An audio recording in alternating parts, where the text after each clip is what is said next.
Audio Jungle.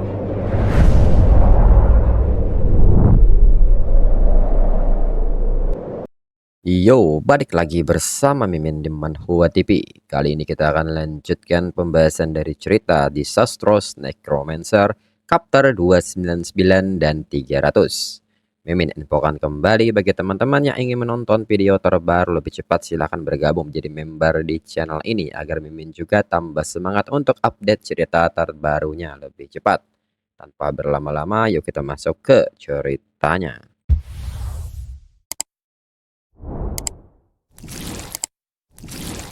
Naga ini pun mengatakan bahwa dirinya bisa menghancurkan naga-naga berdarah campuran ini sesuka hati. Tapi tidak ada orang lain yang bisa. Jika Moyu berhenti sekarang, setidaknya dirinya bisa membiarkan mayat Moyu tetap utuh. Moyu pun meminta naga ini untuk mencukupkan bicaranya dan segeralah maju. Hingga naga ini melepaskan sebuah serangan dengan mengendalikan batu-batu besar yang ada di sekitar dan seketika dilemparkan ke arah Moyu. Moyo pun segera mengaktifkan skeleton armor dan menghindari semua serangan batu ini. Hingga tiap benturan pun menghancurkan pertahanan Moyo. Dan pada akhirnya batu-batu ini mengepung Moyo hingga Moyo tertimbun batu-batu ini. Namun di saat itu sebuah cahaya pun muncul dari dalam batu yang memicu sebuah ledakan yang menghancurkan batu-batu ini. Moyo pun kini bertanya apakah cuma segini kemampuan naga ini.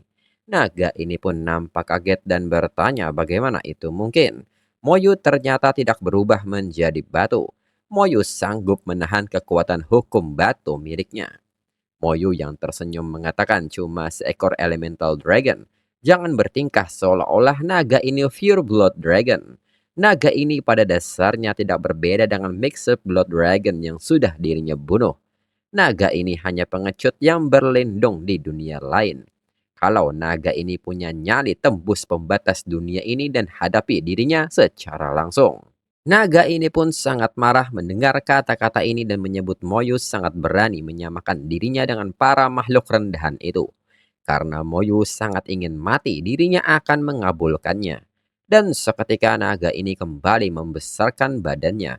Dan kembali naga ini menarik batu-batu yang ada di permukaan tanah dan mulai memadatkan batu-batu ini menjadi armor di cakar naganya. Serta naga ini mulai merobek ruang dengan cakarnya yang langsung menyerang ke arah Moyu. Moyu yang melihat ini menyadari bahwa ini sangat gawat. Kekuatan dari cakar raksasa ini bisa membunuhnya. Dirinya harus memutus solok miliknya dan segera Moyu terbang dengan kecepatan maksimalnya. Namun di saat yang sama, lengan Antares muncul dengan ukuran yang lebih besar dan meminta naga ini untuk pergi. Hingga benturan keras pun terjadi. Naga ini pun sangat kaget saat melihat lengan Antares dan menyebut itu adalah ras naga tingkat tinggi.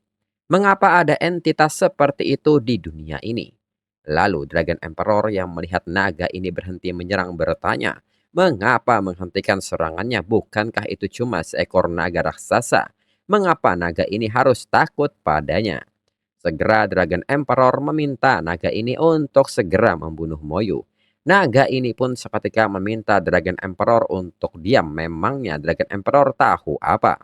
Lalu Antares yang kembali mengangkat lengannya meminta naga ini untuk segera pergi. Naga ini pun seketika panik dan ketakutan hingga pada akhirnya menuruti perintah Antares. Dan naga ini pun pergi. Dragon Emperor pun seketika berteriak mengapa naga ini pergi. Bagaimana nasib Dragon Realm mereka?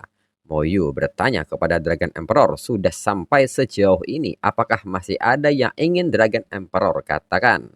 Dragon Emperor seketika tertunduk lesu dan mengatakan bahwa menang jadi raja, kalah jadi pecundang. Tidak ada lagi yang ingin dirinya katakan. Membiarkan kaumnya berakhir seperti ini semua karena ketidakmampuan dirinya. Antares pun kini bertanya kepada Moyu apa yang akan Moyu lakukan.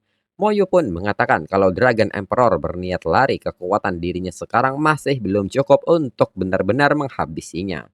Moyo pun kini balik bertanya apakah Antares punya cara yang lebih baik.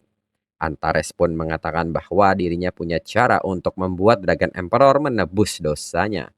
Serahkan saja dia pada dirinya biar dirinya daur ulang sampah ini. mungkin akan ada kejutan. Moyo pun mengerti. Antares pun meminta Moyo untuk tenang, dirinya pastikan Dragon Emperor akan membayar mahal atas perbuatannya. Dan seketika Antares membawanya pergi. Moyo yang memperhatikan keadaan sekitar pun mengatakan bahwa ini sudah berakhir, hingga istana Dragon Emperor kini mulai hancur berkeping-keping. Pasukan Dragon Kain pun kini hanya bisa tertunduk lesu dan tidak pernah menyangka ras naga benar-benar sudah berakhir. Moyo mengatakan bahwa konflik selama ribuan tahun antara ras manusia dan ras naga hari ini berakhir di tangannya. Dan bersamaan dengan hal ini, Moyo pun mengalami 2 kali kenaikan level. Moyo menyebut ini sangat lumayan, bisa naik 2 level hingga kini Moyo berada di level 83. Sementara itu di dunia manusia, orang-orang yang menyaksikan pertempuran ini pun bertanya, apakah ras naga benar-benar sudah musnah? Apakah ini bukan mimpi? Divine General Lin Moyo pergi ke Dragon Realm sendirian dan memusnahkan ras naga. Lalu Bayi Yuan mengatakan bahwa Moyo itu tindakannya sangat tegas. Mungkin ras naga juga tidak pernah menyangka kalau hari ini mereka akan dimusnahkan oleh bocah manusia yang baru level 80-an. Meng Anwen mengatakan bahwa sekarang sisa abis. Karena ada Sucubus Queen sebagai penyusup, dirinya rasa tidak akan butuh waktu lama. Sementara itu di dunia abis, seseorang kini melapor kepada Sucubus Queen bahwa sudah dipastikan ras naga sudah musnah dan Dragon Emperor lenyap entah kemana. Sucubus Queen mengatakan bahwa sepertinya dirinya tidak salah pilih orang. Dalam pikiran Sucubus Queen untuk memperkuat aliansi mereka, dirinya harus menunjukkan ketulusan yang lebih besar lagi. Sementara itu, Demon Emperor pun bertanya kepada bawahannya apakah mereka sudah menerima kabar tentang ras naga. Salah satu Demon King mengatakan bahwa bahkan Dragon Emperor saja gagal. Ditambah ada sosok mengerikan yang membantu Lin Moyu. Apakah ras Demon benar-benar harus jadi musuh Lin Moyu? Demon Emperor pun mengatakan bahwa Dragon Emperor itu cuma sampah tidak berguna. Tapi setelah ras naga, ras Demon pasti akan jadi target berikutnya. Dengan ini umumkan ke seluruh dunia mulai saat ini bersiap untuk pertempuran terakhir. Kali ini kalau bukan Lin Moyu yang mati, maka dirinya yang binasa. Dan kini Moyu pun menetapkan tujuan selanjutnya yaitu dunia abis. Dan segera Moyu kembali ke dunia manusia menuju kediaman Meng Anwen. Moyu pun segera menyapa kedua gurunya. Bayi Yuan pun mengatakan bahwa Moyu pasti sangat lelah. Karena Moyo sudah kembali, maka istirahatlah dengan baik. Soal ras naga, serahkan sisanya pada mereka para orang tua. Moyo pun mengatakan bahwa pasti ada banyak harta yang tersimpan di istana Dragon Emperor. Para guru harus bertindak cepat, jangan sampai direbut oleh pihak lain. Dan sekarang dirinya mau istirahat lebih dulu. Bayi Yuan pun meminta Moyo untuk tenang. Umat manusia sudah menunggu ribuan tahun untuk bisa menginvasi Dragon Realm. Dan hari ini harapan itu akhirnya terwujud.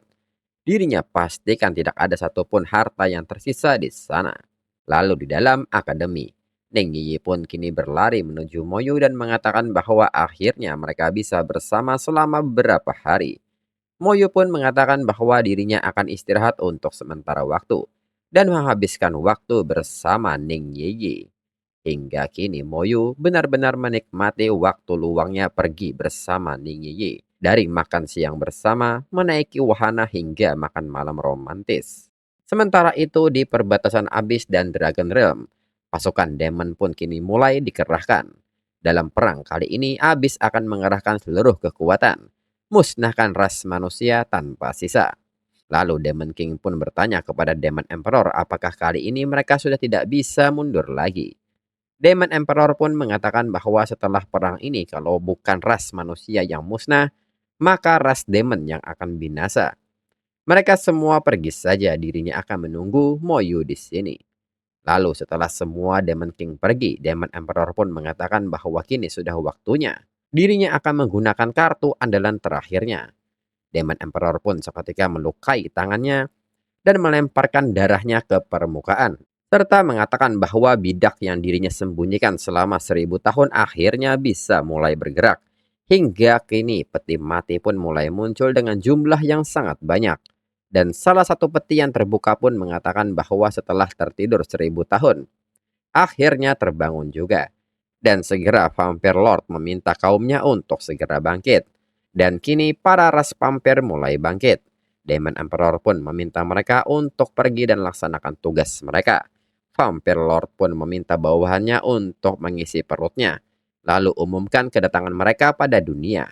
Ras vampir telah bangkit, cepat atau lambat dunia ini akan jadi wilayah kekuasaan mereka.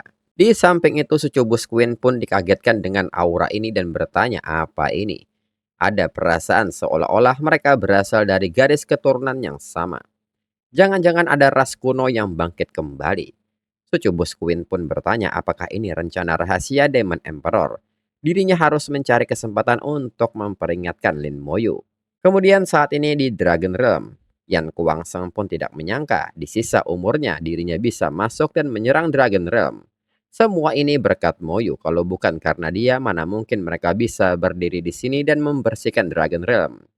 Bai Yuan mengatakan setelah perang ini, kekuatan umat manusia mungkin akan mengalami peningkatan drastis. Lalu di saat yang sama, alat komunikasi Bai Yuan berbunyi dan ternyata itu dari Bai Ning. Bai Yuan pun segera bertanya, ada apa? Bai Ning mengatakan bahwa situasinya kurang bagus akhir-akhir ini. Banyak orang yang kekuatannya meningkat pesat tapi mereka menyerang orang-orang kekaisaran Sensia. Meng Anwen mengatakan bahwa sepertinya ada beberapa serangga yang mulai bertingkah. Bai Yuan pun mengajak mereka untuk kembali lebih dulu dan bereskan masalah di pihak mereka. Lalu saat kembali, Moyu segera memberitahu gurunya bahwa Sucubus Queen memberikan kabar bahwa sepertinya Demon Emperor sudah membangkitkan suatu ras kuno abis. Bai Yuan pun tidak menyangka jajingan itu memang tidak pernah mau menyerah. Setelah ras naga, target mereka selanjutnya adalah Demon Emperor. Bai Yuan pun meminta Moyu untuk tidak perlu memikirkan masalah ini. Biar mereka yang mengurusnya. Moyu bisa istirahat lebih dulu. Moyu pun mengerti. Bai Yuan yang marah pun mengatakan bahwa dirinya sudah menduganya. Ini pasti ulah Demon Emperor. Meng Anwen pun mengatakan bahwa urusan Primordial Battlefield dirinya serahkan pada Bai Yuan. Dirinya akan meminta Ye Hao dan timnya pergi bersama Bai Yuan supaya tidak terjadi masalah di sana. Untuk masalah di pihak ras manusia, serahkan saja pada dirinya. Dan segera mereka pergi. Lalu kini di Primordial Battlefield benteng nomor 9, Bai Yuan pun bertanya kepada Bai Ning bagaimana situasinya. Bai Ning pun meminta Bai Yuan mendekat dan lihat sendiri.